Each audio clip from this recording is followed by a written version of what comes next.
하나님의 말씀 신약성경 사도행전 17장 6절인데요. 17장 1절에서 9절까지를 다 같이 읽겠습니다. 사도행전 17장 1절에서 9절까지의 말씀입니다. 함께 읽습니다. 그들이 암비볼리와 아볼로니아로 다녀가 데살로니가에 이르니 거기 유대인의 회당이 있는지라. 바울이 자기의 관례대로 그들에게로 들어가서 새 안식일에 성경을 가지고 강론하며 뜻을 풀어 그리스도가 해를 받고 죽은 자 가운데서 다시 살아나야 할 것을 증언하고 이르되 내가 너희에게 전하는 이 예수가 곧 그리스도라 하니 그 중에 어떤 사람 곧 경건한 헬라인의 큰 무리와 적지 않은 귀부인도 권함을 받고 바울과 실라를 따르나 그러나 유대인들은 시기하여 저자의 어떤 불량한 사람들을 데리고 때를 지어 성을 소동하게 하여 야손의 집에 침입하여 그들을 백성에게 끌어내려고 찾았으나 발견하지 못하매 야손과 몇 형제들을 끌고 읍장들 앞에 가서 소리질러 이르되 천하를 어지럽게 하던 이 사람들이 여기도 이름에 야손이 그들을 맞아들였도다. 이 사람들이 다 가이사의 명을 거역하여 말하되 다른 임금 곧 예수라 하는 이가 있다 하더이다 하니 무리와 읍장들이 이 말을 듣고 소동하여 야손과 그 나머지 사람들에게 보석금을 받고 놓아주니라. 아멘. 오늘 말씀은 야손에 대한 말씀입니다. 사도행전 17장 데살로니가 전도운동을 배경으로 해서요. 미리 누린 야손이라는 말씀을 받습니다. 데살로니가 복음화하는 전도운동. 데살로니가뿐만 아니라 마게도냐 살리는 전도운동이 야손을 통해서 일어나게 된 것이죠.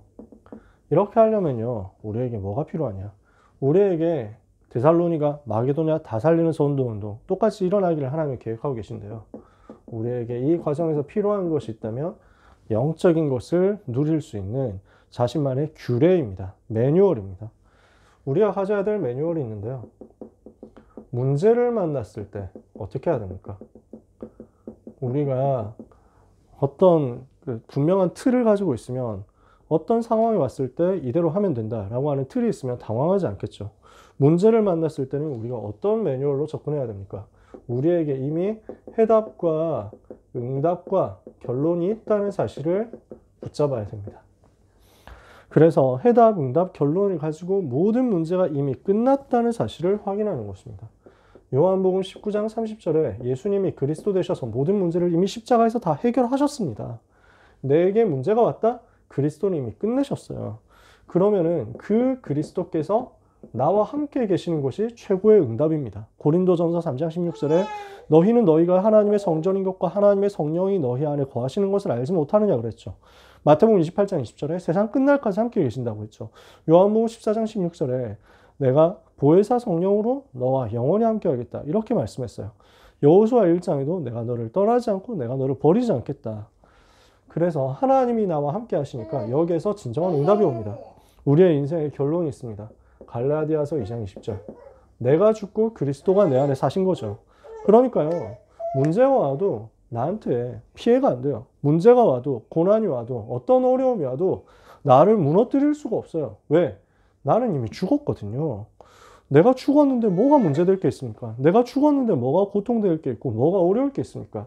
그리스도께서 나의 주인이시고 나는 그리스도와 함께 십자가에 못 박혀 죽었고 이제 내가 사는 것은 내 안에 그리스도께서 사시는 것이고 그리스도를 위해서 사는 거거든요. 결론이에요.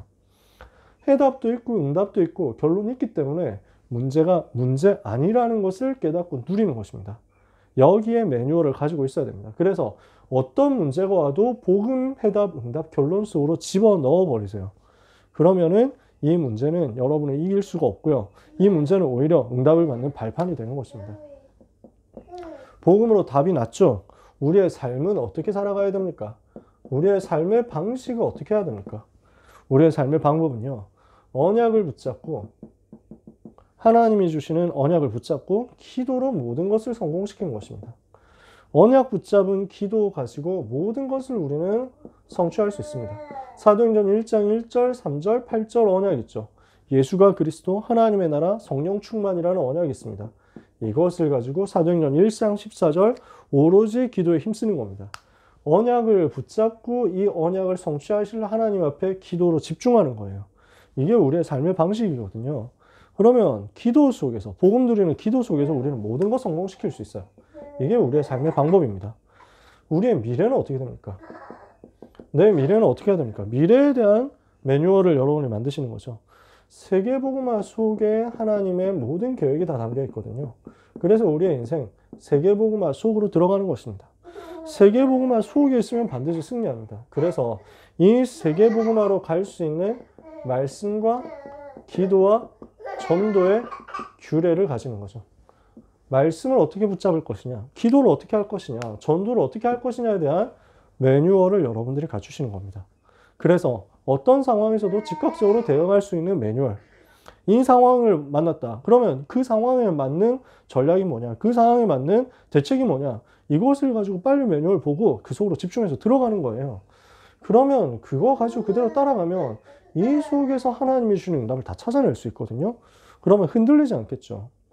이 규례를, 이 매뉴얼을 바울이 가지고 사도행전 17장으로 또 들어간 겁니다.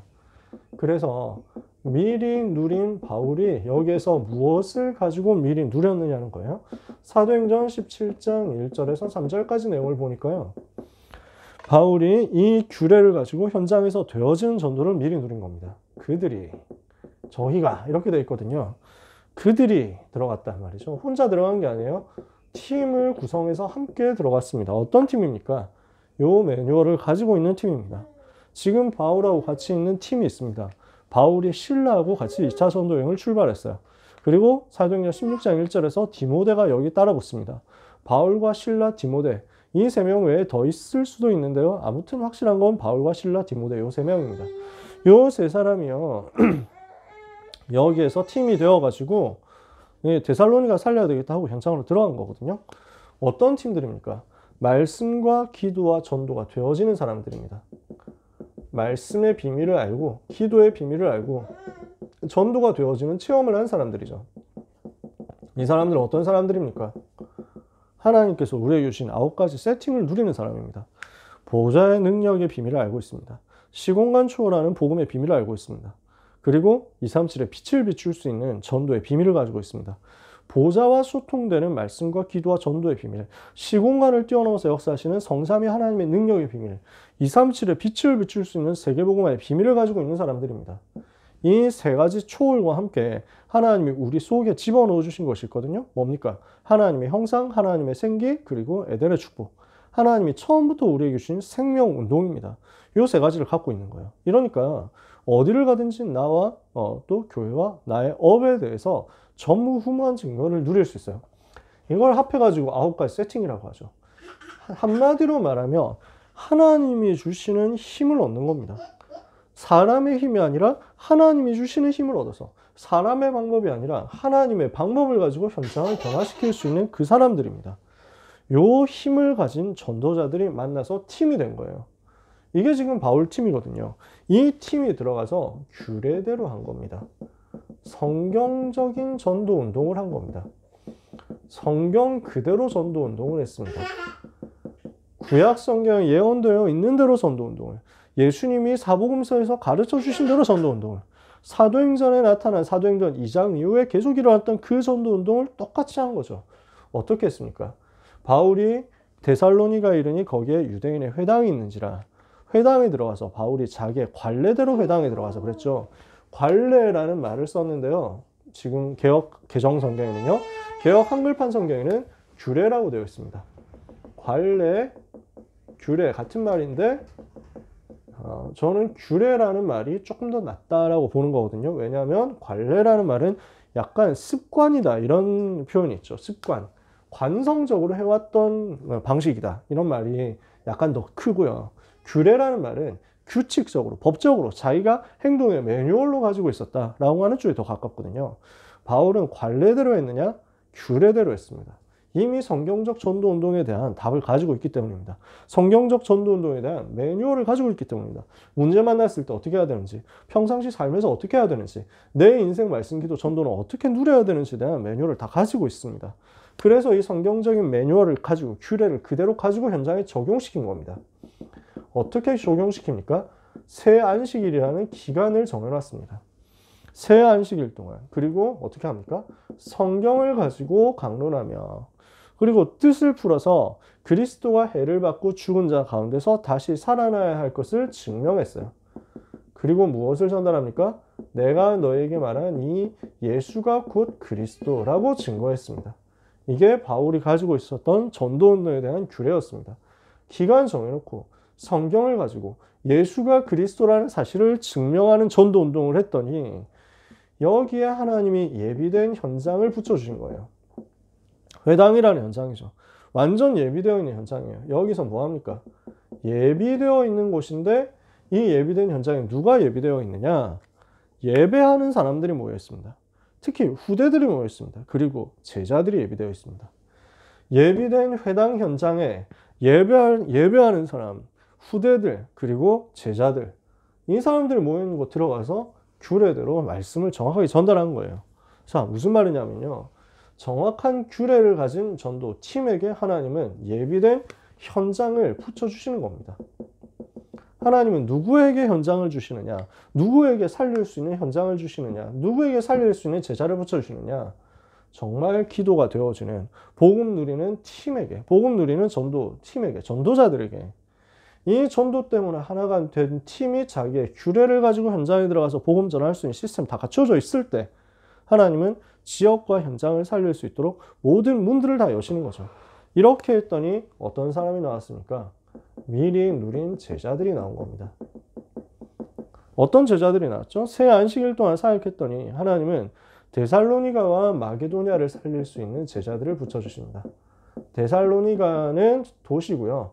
마게도냐는 그 배경이 되는 지역 전체입니다.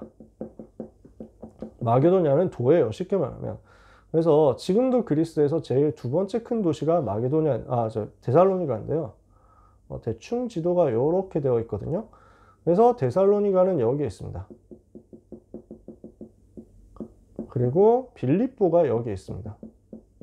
이게 지금의 그리스 땅이거든요. 그리스가 이 정도 되어 있고 그때 당시에는 마케도니아주, 아카이아주 이렇게 되어 있었습니다. 여기가 마케도니아 북쪽이요. 이 남쪽이 아카이아고요. 여기에 있던 도시가 아테네, 성경에 아덴이라고 되어 있죠. 그리고 여기 있는 도시가 고린도입니다. 사도행전 16장이 빌립보, 사도행전 17장이 데살로니가, 아덴, 그리고 사도행전 18장이 고린도로 가게 되는데요. 바울은 지금 이 지역 전체를 살리기 위해서 빌립보와 데살로니가라는 두 개의 중요한 도시를 파고들었던 겁니다. 사도행전 16장에서 빌립보에서는 루디아를 찾아냈죠. 사도행전 17장 데살로니가에서는 마게도냐 전체를 살릴 수 있는 중요한 제자들이 나옵니다. 누가 나옵니까? 사도행전 17장 4절에 보니까 헬라인의 큰 무리들이 따라옵니다. 누굽니까? 이방인들이죠. 하나님은요, 세계복음화를 위해서 예비되어 있는 다민족 제자를 붙여주십니다. 그 다음에 그 중에서 귀부인들이 나옵니다. 누굽니까? 엘리트들입니다. 서밋들입니다. 여기에 복음받을 사람이 준비되어 있습니다. 다민족 제자, 서밋 제자. 그리고 그 중에 핵심이 되는 인물이 나옵니다. 야손입니다. 이 사람은 생명건 전도제자, 사명자란 말이에요. 지역에서 지속적으로 전도운동 할 수 있는 사람이고 나중에 로마서 16장에 보면 로마서 16장의 팀 중에 한 명으로서 바울과 함께 하는 사람 중에 한 명으로서 야손이 너희에게 문안한다 이렇게 돼 있죠. 그럼 어떻습니까? 다락방 할 수 있는 구성원이 나왔고요. 다락방을 할 수 있는 사역자가 나온 겁니다. 현장에 있는 다민족과 엘리트라는 다락방 구성원들이 나왔고요. 그 다락방을 사역할 수 있는 야손이라는 사명자가 나왔어요. 그럼 어떻습니까? 지속할 현장도 있죠. 지속할 수 있는 제자도 있죠. 지속할 메시지도 있죠. 이러니까 마게도냐 전체를 살릴 수 있는 전도운동 시스템이 데살로니가 중심으로 확립된 거죠. 야손은 어떤 사람이었냐? 데살로니가를 중심으로 해서 일어날 마게도냐 복음화를 미리 누린 다락방 사역자였고 제자였고 사명자였다 그 말입니다. 어느 정도 사명자였습니까? 복음을 위해서 자기 생을 걸었잖아요. 이 복음운동 전도운동을 해야 되는데 유대인들이 지금 깡패들을 동원하거든요. 저자의 괴악한 무리들을 데리고 들어옵니다. 저자, 시장 바닥에서 그 용역 힘쓰는 사람들, 깡패들, 이 사람들을 불러가지고요. 조폭들을 불러가지고 선동해서 바울을 지금 습격하려고 한 거예요. 바울을 없애겠다고. 그러니까 야손이 어떻게 하죠? 바울을 빨리 피신을 시키고 그 깡패들, 폭도들 앞에 자기가 나섭니다. 그래서 무슨 일이냐? 그러니까 바울 어딨냐고. 바울 지금 나간 지 오래됐다. 이렇게 얘기하죠. 이러니까 열받아가지고 야손을 붙잡아가지고 재판자리에 갖다 놓는 거예요. 이러니까 야손이 어떻게 합니까? 그 고발당하는 자리에서 구체적으로 바울을 변호합니다. 지금 유대인들이 천하를 어지럽게 하던 그 사람들이 여기도 왔는데 야손이 들어와가지고 우리에게 다른 임금 곧 예수라 하는 자가 있다고 하면서 반역을 일으키려고 했다라고 막 이렇게 막 완전 뻥튀기를 해서 선동을 한 거예요. 그러니까 야손이 어떻게 합니까? 그런 일이 없다. 지금 바울을 통해서 우리가 받은 내용은 예수가 그리스도란 말이다. 우리는 정치운동, 무슨 독립운동 이런 거 하는 사람들이 아니다. 복음운동을 하는 것이다. 바울은 전혀 잘못이 없고 죄가 없다. 만약에 그것 때문에 문제가 생긴다면 내가 책임지겠다 해가지고 보석금을 냅니다. 그러니까 바울을 대신해서 보석금을 내고 풀려날 정도로 야손은 자기에게 오는 손해, 자기에게 오는 위기, 복음 때문에 전도자를 위해서 보호하면서 다 감당을 한 거예요. 이 정도 되는 사명자였습니다. 왜요? 이 복음을 정확하게 받았기 때문입니다. 9가지 세팅이 되어지는 그 전도자들을 통해서 이것을 받았고요. 그리고 규례대로 일어나는 전도운동을 통해서 예수가 그리스도라는 메시지를 분명히 받았습니다. 이래서 헬라인과 귀부인들을 움직일 수 있는 다락방 사역자로 확립이 된 겁니다. 이런 야손이 봤을 때 이 복음은 자기가 생을 걸어야 되는 내용이라는 거예요. 이 복음은 자기가 얼마든지 생을 걸어도 되는 내용인 거예요. 그래서 자기에게 오는 재산의 손해, 자기에게 오는 육체적 손해, 자기에게 오는 아예 어쩌면 올 수도 있는 목숨의 위협 다 감당하고서라도 바울을 보호하고 전도자를 지키고 이 복음운동 지속하려고 한 것입니다. 이렇게 했더니 어떤 결과가 나왔습니까? 미리 누린 대로 결과가 나중에 실현되죠. 데살로니가 교회가 세워지잖아요. 이렇게 해서 데살로니가 교회가 세워지는데 이 교회는요, 마게도냐 지방과 아가야 지방에 있는 모든 믿는 자들의 본이 되는 응답이 온 것입니다. 모든 믿는 자의 본이 되었느니라. 바울이 이렇게 평가하거든요. 왜 그렇죠? 데살로니가전서 1장 3절. 데살로니가 우선은 데살로니가 교회에 보낸 편지죠. 데살로니가 교회를 보고 바울이 뭐라고 얘기하냐면요. 너희의 믿음의 역사와 사랑의 수고와 소망의 인내를 내가 기억함이라 라고 이야기합니다. 믿음의 역사, 믿음 가지고 있으면 이 믿음은 모든 불신앙 꺾어가지고 생명으로 능력으로 역사가 일어나게 되어 있습니다. 이 복음은 모든 믿는 자들에게 구원을 주시는 하나님의 능력이라 그랬잖아요. 믿음으로 복음의 능력이 나타나거든요. 그 복음의 역사, 믿음의 역사입니다. 정말 생명 사랑하면요, 현장 살리는 헌신할 수 있습니다. 사랑의 수고. 이 여정 속에서 고난도 당할 수 있고 어려움도 올 수 있고 문제도 올 수 있습니다. 다 과정이에요. 기다릴 수 있어요. 왜? 소망이 있기 때문에. 소망의 인내. 이게 지금 원색적인 신앙의 색깔이죠. 복음을 어느 정도 누렸느냐? 원색적으로 누린 겁니다. 믿음의 색깔, 사랑의 색깔, 소망의 색깔로요. 데살로니가전서 1장 5절에 바울은 또 이야기합니다. 우리의 복음이 말로만 너희에게 이른 것이 아니라 능력과 성령과 큰 확신으로 전달되는 것이다. 이 정도로 우리가 복음을 붙잡는 겁니다. 복음을 말로 붙잡는 게 아니라 능력과 성령과 큰 확신으로. 이랬더니 여기에는 어떤 열매가 나타납니까? 데살로니가전서 5장 16절에 18절에 보니까 항상 기뻐하죠. 쉬지 말고 기도하죠. 범사에 감사하죠. 기쁨과 기도와 감사가 24시 누려지는 것이 데살로니가 교회가 누린 열매였고 응답이었습니다. 여러분, 우리는 어떤 24를 하고 있습니까? 우리 이거 점검해야 되거든요. 보통 우리는 뭔가 24하고 있는데 염려 24를 한다니까요. 불신앙 24를 한다니까요. 내 감정 24를 한다고요. 내가 열받는 대로 행동하잖아요. 내가 기분 좋은 대로 행동하잖아요. 내 키는 대로 행동한다니까. 감정 24. 여기에 사단이 딱 틈타거든요. 내가 열받는 그거 못 벗어나가지고 열받는 24, 분노 24, 짜증 24, 원망 24, 걱정되고 염려되는 그 불신앙 24, 인본주의 24. 하나님 역사할 수 없잖아요. 우리는 무엇에 24를 합니까? 데살로니가 교회는요, 기쁨과 감사와 기도로 24를 한 겁니다. 복음 24를 한 거죠. 그래서 하나님이 쓰시는 사람들은 하나님의 수준으로, 내 수준이 아니라 하나님의 수준으로 24를 합니다. 내가 아니라 하나님이 하시는 걸 알기 때문에 복음 누리는 기쁨, 이 복음 집중하는 기도, 복음 누리는 감사가 24 되어지는 거예요. 이 사람을 보고 파수꾼이라고 합니다. 데살로니가 교회는 24 파수꾼의 응답을 받았습니다. 오늘 모든 귀한 렘넌트들은 내 수준 24에서 벗어나서 말씀과 기도와 전도의 24 파수꾼이 되어야 되겠습니다. 하나님의 수준으로 가서 플랫폼과 망대와 안테나를 지키는 24 파수꾼이 되어야 되겠습니다. 우리의 24가 기쁨과 기도와 감사로 바뀌는 역사, 믿음의 역사, 사랑의 수고, 소망의 인내와 능력과 성령과 확신과 기쁨과 기도와 감사가 24 누려지는 모델적인 응답을 야손과 데살로니가 교회가 받은 것처럼 우리 모든 렘넌트들이 받게 되기를 예수님의 이름으로 축복합니다. 그래서 우리는 미리 누려야 되겠습니다. 야손은 지금 복음 받는 그 시간에 여기까지 미리 누린 거예요. 우리는 무엇을 미리 누려야 되겠느냐?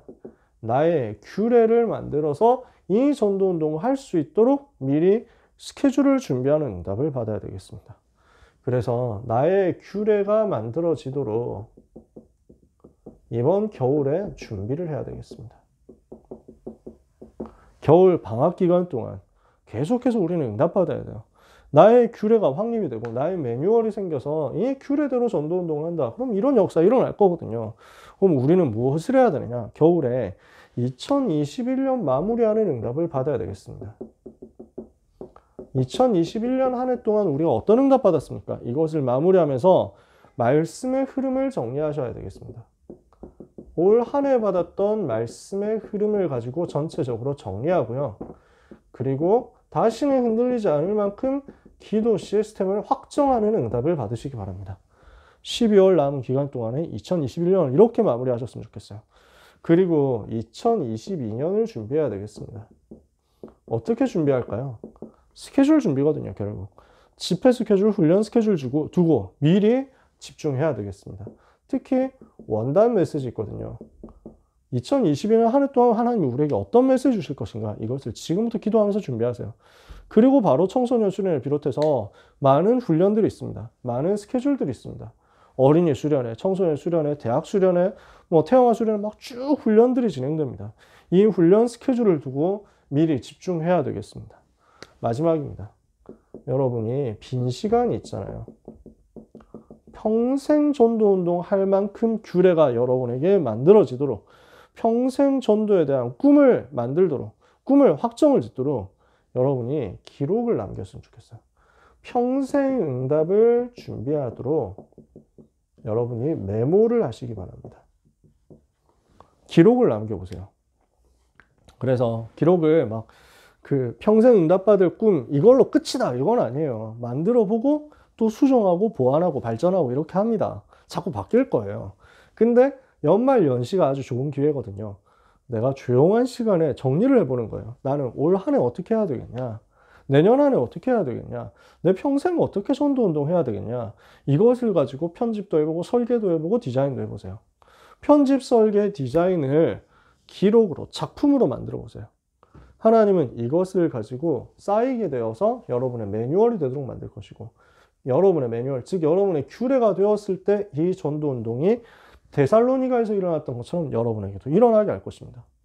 우리가 우리 규례를 가지고 전도 운동에 대해서 미리 누리고 있다면요. 하나님은 헬라인 귀부인 넘어서 야손 같은 제자를 붙여주시고 전체를 살리는 전도 운동 하게 하실 것입니다. 오늘 모든 귀한 전도자 렘넌트 여러분들이 미리 누린 바울과 미리 누린 야손이 응답받은 그 내용을 똑같이 응답받게 되시기를 바랍니다. 12월 한 달 그리고 내년 2022년 하나님이 주시는 최고의 복이 여러분에게 임하게 되기를 예수 그리스도 이름으로 축복합니다. 기도하겠습니다.